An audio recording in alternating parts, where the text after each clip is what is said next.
We are now just 1 hour away from what would be the first execution in this state in the last 13 years. News 2's Brendan Clark has been in Columbia covering this story all day and has the very latest. Brendan?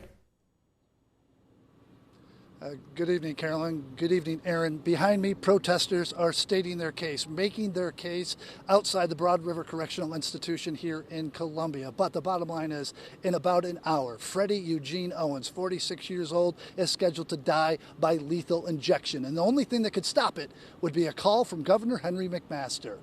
Let's fill you in on a little of the backstory on what this story is all about. Mr. Owens, 19 years old back in 1997, he was convicted of killing a convenience store clerk in Greenville. He also murdered his cellmate before he was sentenced for the previous murder.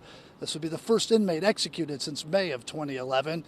It was an unintended pause in executions in this state, but the companies that made the drugs for these legal injections refused to sell them to states until a shield law last year that protects the makers of these drugs. That being said, there are protests to this. One friend of Owens says he lied during testimony 20-some years ago and that Owens was innocent.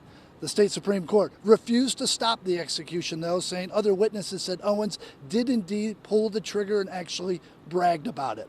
So, 60 minutes away, like I said earlier, the only thing that could stop this execution of Freddie Eugene Owens is Governor McMaster granting clemency.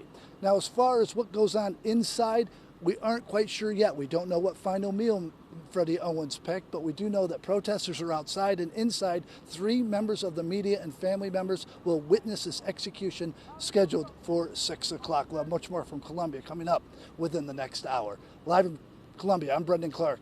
Carolyn, Aaron, back to you.